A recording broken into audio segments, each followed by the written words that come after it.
right, admission, I am definitely in the middle of a major nostalgia craze. And I blame that on the fact that it's been officially a year that I have been in mostly isolation, minimal human contact, lots of access to the internet and extra time on my hands, apparently causes flashbacks. Memories. Don't let me sing. Don't ever let me sing. That is a rule. But you've already seen me go down this path in a few other videos where I've shown you swords that are outside what I consider my wheelhouse, at least my formal training, education, and decades upon decades of practice with Japanese and Chinese martial arts, Japanese and Chinese swordsmanship. Going back to the before time, my prehistory, inspired by my lifelong love of fantasy and science fiction and what was available to me at the time. We're talking early 70s, Phoenix, Arizona. I acquired myself a selection of European-style-ish sword-shaped objects, many of which were made in Toledo, Spain, and I talked about the good and the horrible about those. One of the worst things was the construction, that welded-on rat tail that would snap off the hilt with the slightest use. But I really loved the swords. I just didn't know how to use them. That was another thing that wasn't available to me. There was some fledgling SCA in the park, and you could go to the university and, learn some sport fencing. That was it. As far as I knew, historic European arts were permanently dead. If I had access to HEMA back then, I probably would have gone down that path, and we'll kind of talk about that further in terms of future possibilities. But as you've seen in those other videos recently, I have spent my time flashing back and going on the internet and finding modern reproductions similar to those old swords that I loved and left behind when I started proper, real sword training. And forgot about, apparently, until you shut me in a room for a year. Then things come back. Anyway. So, overall, I've been very impressed that for very little money, I found at least what's in my mind some really nice, usable swords. And I still don't know how to use them right. I'm picking up little bits as I go, but in a lot of cases, I can apply what I already know about Japanese and Chinese swordsmanship to them, and there are indeed some similarities. There's also indeed a lot of differences, which I can immediately tell because I'm having to develop muscle groups that I've never had to use that way. So yeah, that's been big fun, but I think it's worthwhile. Now, the first sword I ever bought for myself, though, did not come from Toledo. It was made in India, and it was a Cavalry Saber. And it was all kinds of bad. But I still loved it. We're talking mystery steel. We're talking no distal taper, so it was balanced like a wrecking bar. We're talking no edge, so I had to put that on myself. We're talking a very interesting acid-etched scroll pattern on the blade, but they didn't even bother to try to put it on straight. Mystery sheet steel fixtures, paper-thin leather-ish something over the scabbard and the hilt that was then wrapped in some wire, and everything was barely held together by a big old ugly hex nut on the end of the tang. But because I didn't know what I was doing, I put that sword to what would be considered really, really abusive use. And unlike those Toledo blades, it did not fail. It didn't break. It bent a bit. It got scuffed up a bit more, but it didn't fail. So I got to give it that. So here I am in the midst of my latest flashback, thinking maybe I should get myself another Cavalry Saber and see how that goes. See if I remember how that felt, or maybe can finally learn how to use it right. Possibly in my old age, who knows. So, what did I get? This may or may not have been influenced by, shall we say, recent state of affairs in this country in the last couple of weeks, couple of months, couple of years. I'm not going to say, but, for sure you decide. But what I got, coincidentally, is another saber made in India. Windlass Steelcrafts. I got it through Atlanta Cutlery for about $150. Not a big investment whatsoever in my mind. And it's actually one of their more expensive blades by about $20, $30. So why did I take the risk on something just even that much more expensive. Well, again, maybe the state of affairs in this country, or maybe just because it was pretty. Or both. Not going to say. Anyway. This is called an 1860 Union officer's cavalry saber. So Civil War design, Union design. Authentic or not, kind of, at least from the examples I've seen, they got a lot right. And there's some great things about this sword and a couple of things that are not so great that we'll get into. But what did I get for that extra 20, 30 bucks? Now, if you Google that, it's actually called different things on different websites slightly, but if you Google 1860, cavalry, Union cavalry, light cavalry saber, you'll see a couple of different variations of this. And there really isn't a thing, I guess, as far as I could tell, that's an 1860 saber. There's a light cavalry saber that replaced the 1840 heavy cavalry saber, which the troopers called a wrist breaker, which I probably should not have. The light one is based on a very popular French design. So you've got the 3-bar guard, and it actually has this correct pommel that doesn't have the metal backstrap. But most of the versions that you'll see online, the cheaper ones especially, just have plain brass guard pommel, plain steel scabbard. So for the extra 20, 30 bucks, what did I get? Well, a couple things, actually. First of all, a lot of really well done scroll work on the pommel, on the guard where it meets the pommel, inside the guard, because I guess that's visible when you're wearing the sword, and there's some on the top of it, because you want your enemy to appreciate the craftsmanship of the sword that you're pointing at him, right? That's very important. The grip it may or may not be leather. It is pretty well done, very smooth. The wire wrap is pretty well done, except for one thing immediately I noticed was where the wire goes into the seam at the top, they left a pointy bit sticking out that kept stabbing me. Or maybe it was just telling me I was gripping the sword wrong, but I trimmed it off.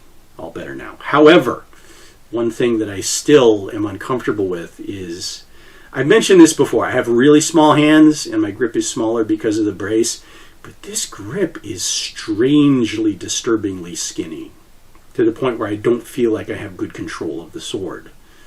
As in, I feel like I'm gripping the wrong end of a screwdriver. Yeah, this would feel small on a knife. Now, I've seen other sabers before, and I've held other sabers before. I don't remember any of them being this skinny, so I don't know how accurate it is. It just feels like it needs another layer of leather, which I'm probably going to do to it, but I wanted to show it to you first before I made any modifications to speak of. Another upgrade that by the way, it is a peened construction, no big hex nuts here. And it's really solid, actually. Nothing's loose, nothing's rattled, even with the stupid things I've already done to it, which I'll talk about here shortly. Very solidly built, so I'm impressed with that for 150 bucks. The scabbard is a nice polished, really heavy steel. This thing weighs about 1.5 pounds just by itself.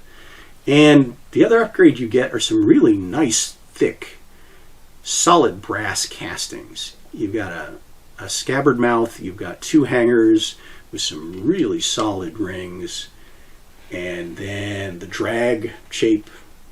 I don't know the nomenclature very well, so please feel free to correct me and hopefully not ridicule me too much. All of those are screwed in. They're not glued on, wedged on. They're going to stay put. Also, on the side that shows, you will see that there is scroll work, so that's nice. Now, before I unsheath this thing, the sheath itself does have some plastic liners on the sides, but not top and bottom. Fits the sword reasonably well, but absolutely does not retain it. So I may have to fix that. There was also a thick felt washer at the base of the blade that the first time I took it out to do any cutting flew off and disappeared in the snow. And I may or may not see it in the springtime, but I'm probably just going to put a leather one on, so not a big loss. But before I unsheath it, be warned, I'm probably going to tear up a little bit. Not because I'm nostalgic, but because the sword stinks. And I mentioned this in a previous review when I described a sword as stinking because it was covered in a grease that reeked of kerosene. This is worse. They used like a bucket of the stuff. slathered it on super thick, and then shoved the blade in the scabbard with no plastic over it. So the scabbard is full of the stuff. So I've been wiping this off for days and days and days and days, and I'm still coming out with grease. But worse, just the act of unsheathing the sword lights up the room. I'm afraid to light a match. Or maybe I should light a match. Maybe that would fix the problem. Maybe I'll try that. If I do, I'll let you know. Actually, I won't have to let you know because in my next video, I won't have eyebrows. But, yeah, desperate times. It's like sticking your nose in a gas tank. So here goes. I will try not to lose consciousness. That would also make a good video. Oh. Wow. Anyway. But also wow, because the blade is actually pretty well done. In terms of being traditional and French in design, well, one thing that apparently is wrong about is it's too short by a couple of inches. I guess the originals were 36 inches and this blade is 34. It's made out of 1065 high carbon steel. It seems to be pretty nicely hardened and tempered and has a decent amount of flex, but nowhere near too much. It has some distal taper, but not a lot. Now, the weight of the sword itself is 2 pounds 3 ounces, which isn't bad. It was lighter than I thought it was going to be. And the point of balance is sitting at 5.75 inches, which is measured from the flat of the guard. I usually measure that from like a habaki, but yeah, that's not too bad. But it does make the sword blade forward in terms of weight, but not unbearably so. I think the worst part of it is the grip is so thin, I just don't have a good grasp on it. So that makes it kind of unwieldy. So thickening up the grip, I think, is going to be one of my first modifications to see what that does to the sword. However, the blade itself, the good and the not so good. First of all, for that extra 20 bucks or 25 bucks, the blade is also etched with this blackened acid etching in a Civil War motif. So on one side, you've got the scroll work and the military designs, and then it says, E pluribus unum, the Union Saber. On the other side, this is very interesting, and this is also a sign that I've been spending too much time with katana, because holding a sword edge down is just completely unnatural to me. I have to make myself do it, though, because you need to see this. On the other side, it says US. And then there's a big blank spot. It's the only blank spot in the etching anywhere, where the A should be. There's clearly room there for an A. But there's no A. And I don't know why. I just know there's a story behind this. If you happen to know, put it in the comments section, but yeah, that's interesting. Now the blackening does come off when I clean it. I don't know what the final result of that's going to be, but I think it's pretty well done. What it is obscuring is some of the features of the sword that are actually very French in terms of the double fuller. It does have one wide fuller that runs from the ricasso all the way up to about 3/4 the length of the blade. And then there is a secondary skinny fuller, which again, you can't really see very well because of all the etching, that runs for about half of that in the middle, from about there to there. The rest of the sword has kind of a lozenge cross section. So I'm thinking I might need to do maybe just a little bit of reprofiling to change the balance. But the first thing I'm going to do is change the grip. See how that makes it feel before I do anything else to the blade. Speaking about doing stuff to the blade, Windlass is notorious for shipping blades without edges. I guess that's a requirement for them, a regulation. And this was really blunt. We're talking a couple of millimeters of just flat on the edge. Thankfully, I had just laid in a collection of fine belts for my belt sander. So I went out in the snow like Conan's dad and worked on the sword. And I probably should have videoed some of that, but you know, there would have been cursing and it wouldn't have been family friendly, and yeah. Anyway, what I tried to do is recreate what at least I've researched as a traditional saber edge on this thing, which means no edge on the fort. Basically, I used the engraved bit. The first half I left mostly as it was. Just a little bit of taper, not much, no edge. That's your parrying surface. The upper half I put, well, they described it in the text as a lead cutting edge. Basically something that you could whack into things and it wouldn't destroy it. So not like a katana. More like what I would consider a hatchet. Sharp, but not terribly acute. And that is the top half of the lead edge. And then there is a relief for a back edge. So I went ahead and did the back edge as well, which is about a quarter length of the blade. You've also got a tip that's this kind of back swept. Not quite a hatchet point, but kind of a minimalistic version of that. And then I took it out and did some cutting. Anna sucked, but I think that was mostly me. But there's actually an upside to that. My first batch of bottles went sailing over the fence. Like, yeah, we were playing baseball. I just don't know how to cut with this. But the more I practiced, the more I tried to get the feel of it, the better I got. And eventually I started being successful. Same kind of thing happened with cardboard. Sometimes I just totally smashed the cardboard. And other times, ragged cuts. And then better. Not nearly as good as I could do with a katana or a gen or a dao, but the other thing, well, a couple of things that taught me. Thing one is I need a lot more practice.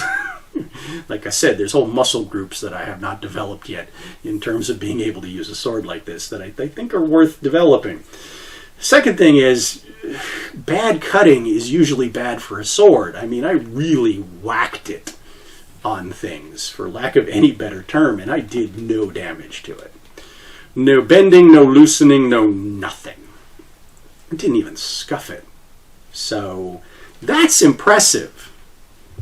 $150, I think it's a decent sword and has a lot of potential, and I think it's worth me investing in actually learning how to use it properly.